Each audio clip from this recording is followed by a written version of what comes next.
there comes the champion, entering the ring for his 37th professional fight. 9-0 so far in heavyweight championship fights. A victory tonight would tie him with Joe Frazier for 5th on the all-time list in that category.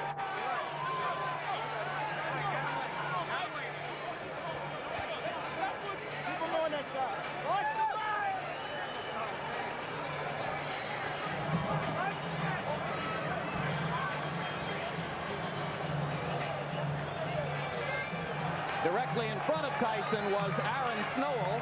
He's now stepped ahead of a security guard. Jay Bright is the man just behind Tyson's shoulders now as he prepares to step up into the ring, whipping the ripped towel off over his head. Of course, the gladiator look remains intact.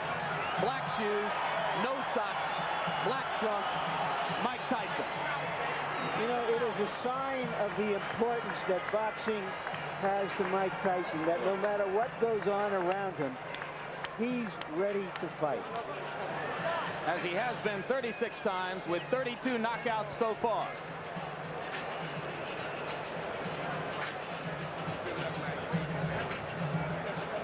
Quickly now, and focusing on the beginnings of Carl Williams' strategy, which has to be the left jab, Ray Leonard's tip of the night. Well, the left jab speaks for itself. That's the key punch for Carl Williams, to keep that left jab in Tyson's face, keep him off balance, but most importantly, snap it and not bring it down too fast, because what's going to happen, Tyson should counter that left jab.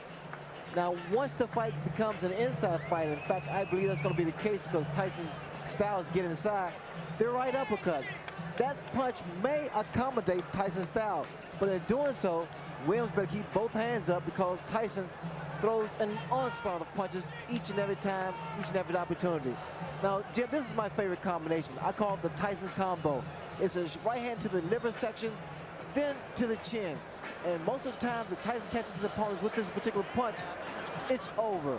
Here we see him, a good shot of it, right up to the chin. If Williams get against the corner or the ropes, look for this particular combination to take place. With taller opponents, Tyson has a tendency to launch in because of the height and reach advantage. But here, he may find the same thing with the taller Williams. Tail of the tape, and you can see the big disparity in reach. Carl Williams with a 14-inch advantage there at 219.25 for Tyson and 218 for Williams. Both fighters appear to be in superb physical condition. Rules for the bout, combination, and before we look at rules, we'll look at the punch stat computations. Larry Merchant.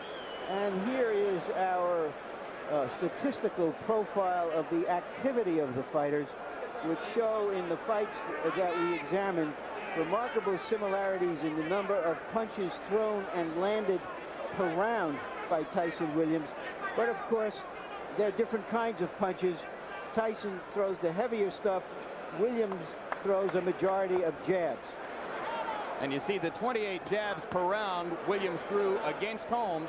That is when he looked most effective. Rules for the fight, a combination of WBA and New Jersey rules. Most significant, the 3 knockdown rule. Rarely in effect for championship fights, is in effect tonight. It victimized Carl Williams in his fight against Mike Weaver. Now we go to the ring announcer, Michael Buffer, for pre-fight introduction. Ladies and gentlemen, good evening and welcome to Atlantic City's Convention Hall by way of Donald Trump's Trump Plaza Hotel and Casino on the boardwalk here in Atlantic City, New Jersey. Tonight, Don King Productions and the Trump Plaza present the World Heavyweight Championship. This bout is approved and sanctioned by the New Jersey State Athletic Control Board, Larry Hazard Sr., Commissioner, Deputy Commissioner Lawrence Wallace, and the chairman is Jerry Gormley. The bout is governed by the rules and regulations of the World Boxing Association, represented by Dr. Elias Cordova and James J. Biggs. It is also sanctioned by the International Boxing Federation, President Robert W. Lee, and the World Boxing Council, President Jose Suleiman. The 3 judges selected by the New Jersey State Athletic Control Board for this bout are Rocky Castellani, Chuck Giampa, and Richard F. Murray. Chief physician at ringside, Dr. Frank B. Doggett. Also in attendance, Dr. Eric Wormser and Dr. Charles Wilson. The timekeeper for the bout is Roosevelt Gilbert, and counting for the knockdown seconds, Steve Smoger. And now, before we get started, I would like to introduce the gentleman in the ring at this time, a man who's responsible for bringing over 20 championship bouts to Atlantic City over the last 2 years. In addition to being the world's most famous entrepreneur, he is a best-selling author and our host this evening, Mr. Donald Trump.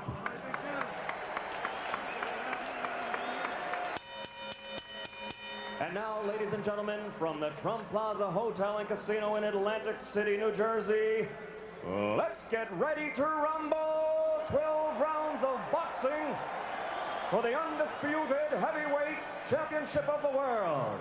The referee for this bout is Randy Newman. Introducing first, fighting out of the blue corner, wearing the white trunks with red trim, he weighs an even 218 pounds from Absecon, New Jersey. His professional record, 22 victories against only 2 defeats, 17 knockouts to his credit, and 14 of those 17 KOs within 5 rounds or less. Ladies and gentlemen, the #1 heavyweight challenger in the world today, Carl "The Truth" Williams.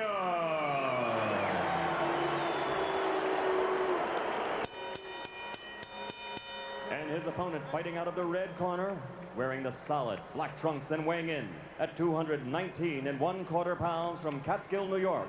His professional record is unblemished with 36 consecutive victories, 32 knockouts, 28 KOs in 5 rounds or less, and 16 in the first round alone. Ladies and gentlemen, presenting the undisputed, the undefeated heavyweight champion of the world, Iron Mike Taison.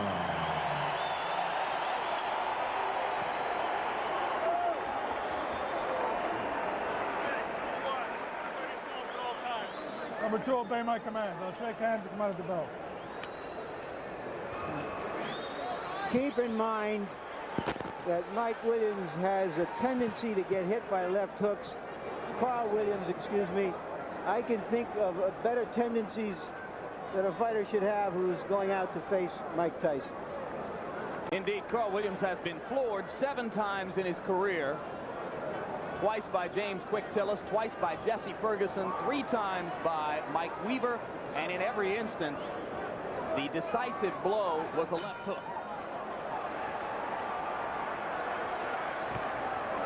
The people in Williams' corner are sincerely worried about what he does in the first 30 seconds against the Tyson onslaught. And it would appear that the strategy to begin with is to hold, and referee Randy Newman says, we're not going to start that way. This is somewhat of a reunion here because both men are just throwing punches. In fact, Williams here has selected to fight Tyson inside. He claimed the other day that if Tyson throws any unnecessary punches, illegal punches, he will accommodate him and throw the same punches back. Well, Frank Bruno felt the sting of Tyson's elbow several times, as other opponents have complained that they have felt it as well.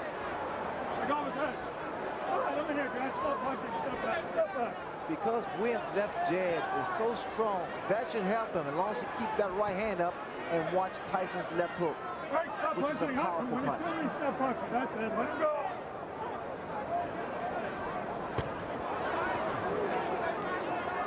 All right, that's it. I'm here. Let him go. Get back.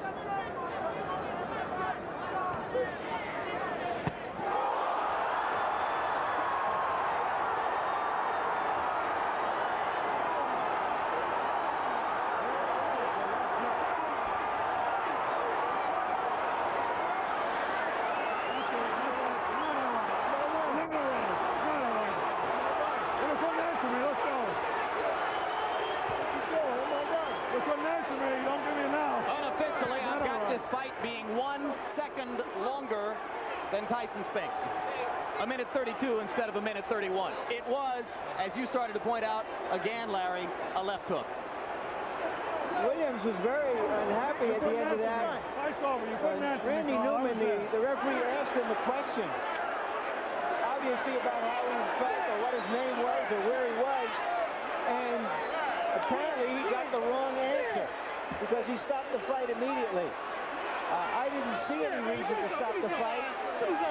And I'm curious to see what that answer was, and I'm going into the ring to see if I can find out. Good luck, Larry.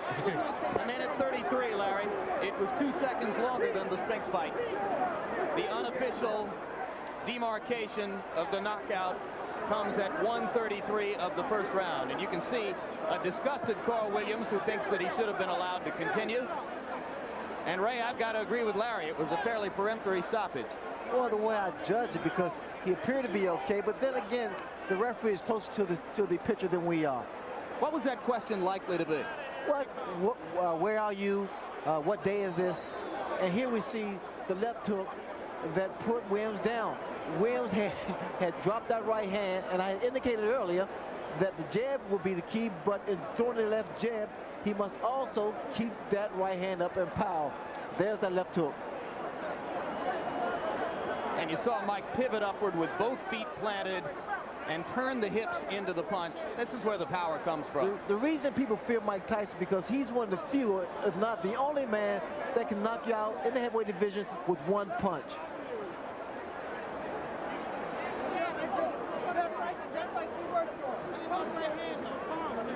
Here's another look at the devastating left hook.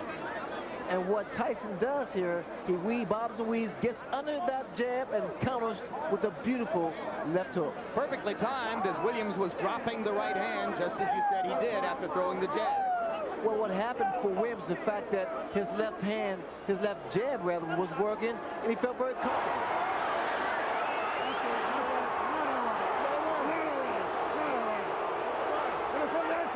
That was a look back at the conversation between Randy Newman and Carl Williams, which led to the stoppage.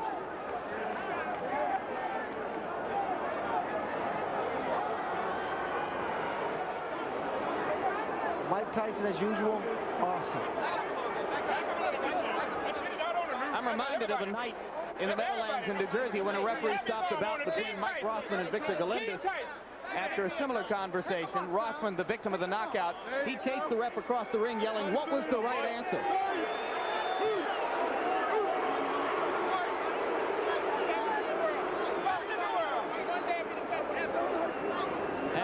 I'm with Randy Newman, the referee of the fight. Obviously, the people in and out of the ring are unhappy that the fight was stopped. Randy, why did you stop the fight? When he got up at 8, he was wobbly. He wasn't standing up. He was leaning against the ropes. I asked him a question, a very simple question. How do you feel? Not for the answer, but to see how he responded. His eyes were blank. His expression was blank. He had no answer. Is there any chance that he misunderstood what you wanted him to respond to? I don't think so. Let me tell you why. He's had a lot of professional fights and a lot of amateur fights. When a fighter is knocked down, and I had 38 fights, when a fighter is knocked down, the first thing he wants to prove when he gets up to the referee is that he's in good shape. Number one, he wasn't standing on his feet. He was leaning on the ropes. Number two, he couldn't answer me. And number three, his eyes were dead. Thank you very much, Randy. And now back to ringside. All right, thanks very much, Larry, and thank you for pointing out that the crowd is booing, as there were obviously a fair number within this congregation who did not feel that the bout should have been stopped quite so quickly. Randy Newman with a decisive and clear-headed answer to the questions. He knows exactly why he did what he did. Well, Newman is a competent referee. In fact, that he must have saw something in Williams that we didn't apparently see. But from the outside looking in, it appeared that Williams got up and was able to compose himself. But then again, I think it's left up to the referee. And now we go back to Larry Merchant in the ring, I believe, with the champion. Go, Larry. All right, once again, Mike, the interview has to be longer than the fight. I'm sorry about that. What happened from your point of view? Did you see him really dazed? Well, no, I noticed my trainers were telling me we were slipping and hooking. So we slip, because usually I come in, I slip, and I get in there, and that's the hardest part, of getting in there, and I never threw the punch. And so we're practicing on your slip. As soon as you're in there, instantaneously, bing, throw the punch. And I did, I was successful. What? Were you surprised that he stayed on top of you as much as he did, that he didn't try to move? Oh, I loved it. I loved it. I just knew it took it just with a matter of time. I loved it. So you knew that as soon as he was doing that you were going to get a clean shot sooner or later. Exactly. And my punches were accurate and pinpoint. And I knew eventually I was going to get him. He has a reputation for getting hit with left hooks. Were you looking for that opening? No, I was very confident. I wanted to catch him with a good right hand. Believe me, my right hand is my favorite punch, but I never catch anyone with it. You know, it's my best punch, and I always hit guys with the left hook. All right, we're going to try to take a look at the where's the monitor? At the monitor, if we can find it, so that we can determine what happened. Champion non-pro. All right. Okay, it was a clean left hook. Did you? I mean, you sparred with him years ago. We know that it didn't mean anything. Were you surprised that he went so fast? Well, no, I knew if I catch someone clean, they'll go, regardless who they are. Mm-hmm. But you know, when the referee he hit him with a shot, it looked like he was able to get up, but I guess the referee called what he saw, because I didn't think he was hurt that bad, but I know I hit him with a clean shot.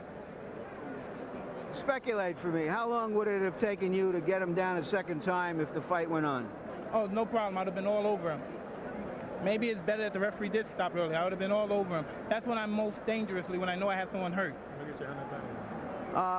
For the record, Mike, I don't know if you know it, this fight went a couple of seconds longer than the Spinks fight. So far in this building, in the last 13 months, you've fought about 1 round and 2 fights. Well, it's good. I like coming in this building. I like being here. And Donald Trump, he don't play around. He pays that money up. And for this fight, Don told me if I knock him out, he'll pay me $100 grand. And I'm looking forward to that $100 grand. Who? Don is going to pay for you? Don King, yeah.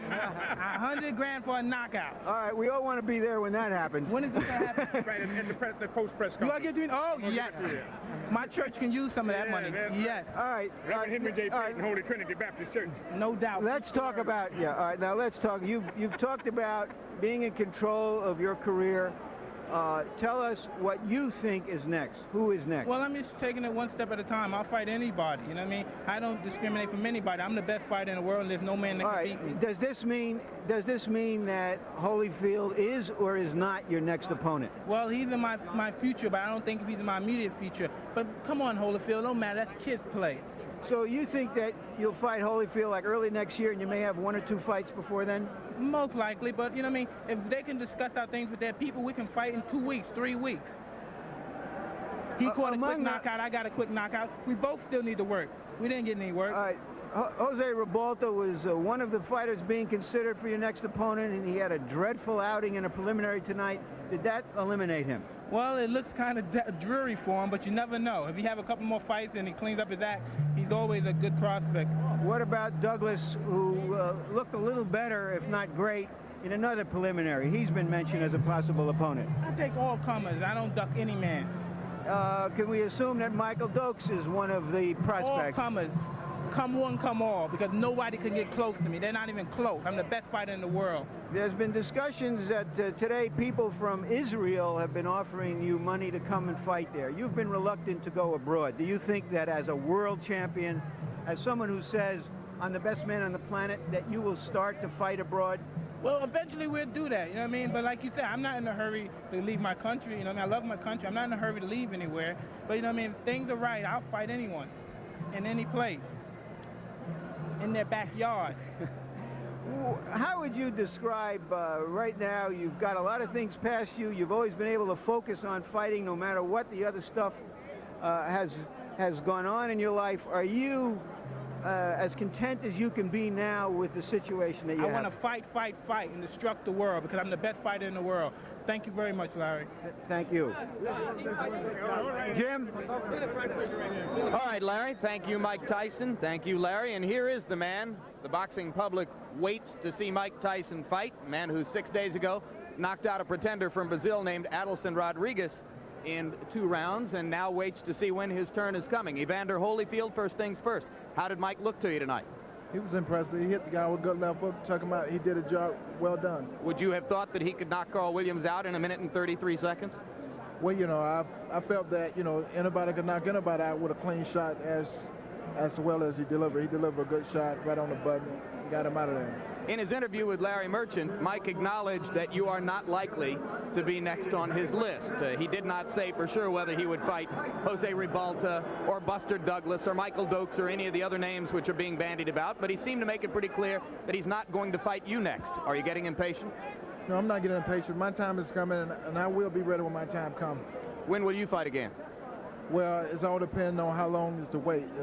If the wait is 6 months or so, then I would take a fight in October. All right, so Evander Holyfield looks forward to a fight in October. Ray Leonard, your judgment of how long the public is willing to wait, and what does tonight's 90-second knockout do to the expectations regarding Tyson Holyfield? Well, what happens, it creates more and more of an aura and a persona for Mike Tyson, because what's going to happen now is the intrigue is whether or not Evander Holyfield can deal with the Mike Tyson. As far as he's concerned, he can deal with him. Is there any other fighter in the division who could pose a real test to Mike other than Evander Holyfield? I think it's a matter of economics and credibility, and Holyfield has that credibility. All right, Evander Holyfield, we thank you very much for your time. Congratulations on your victory last week. And we look forward to someday seeing you in the ring with the undisputed champ. Right now we go back up to Larry Merchant for more from the ring. Larry? Okay, I'm with Carl Williams and with his trainer, Carmen Graciano. Carl, starting from the beginning, why were you as aggressive as you were, which preceded the knockout? Well, I wouldn't call it a knockout. I wasn't knocked out. I mean, he knocked me down. The referee stopped the fight. I don't know why. I think politics is involved in all of that. I think they're just setting up the Holyfield fight. Now, I wasn't even hurt. Did you understand what the referee's question, when he said... My hands was up. When the referee said I put my hands up like this there, I was ready to go. He just said, you know, I don't know. You know, I don't know what the hell happened. All right, you've been knocked down a number of times in your career, and every single time you've gotten up, and in some occasions you've fought better.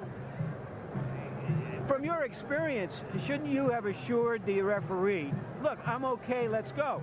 Well, I think it was an inexperienced referee. This was his first championship fight. When he seen me down the first time, obviously he just said, okay, it's over. He said, I think he said something to the effect, are you all right? Are you all right? So I immediately put my hands up, and what happened? He stopped the fight. I don't know what's going on. I know it's political, because I wasn't hurt. I've been down many a times. I've been down 2-3 times in a fight and have gotten up and knocked the opponent out. So I know it was political. I'm not even hurt. You know, I feel bad for not even doing anything. I didn't even really, you know, I didn't even get a chance to show my stuff. Talking about showing your stuff, explain to us why you felt it was necessary to go to Mike Tyson. He says that when he saw you coming to him and fighting him that way, he was elated. Well, it wasn't that. It wasn't the fact that I was just coming to him. I didn't feel that I should lay back. You see, with Mike, you have to show Mike that you're not going anywhere. You know what I mean? Okay, he caught me with a good shot. Okay, fine, no problem. I've been caught with good punches before. That's not the problem. And I've been down before. I've been there before. So why did the referee just prematurely stop the fight like that? I've been in that predicament before and have got up and knocked people out and have won. You know. Carl, you've stated your case eloquently. Thank you. Now back to ringside. All right, thank you very much, Larry. A very animated, quite disappointed Carl Williams. Lucid, obviously clear-headed. Any further reflections on the judgment to stop the fight based on having seen Carl there, Ray?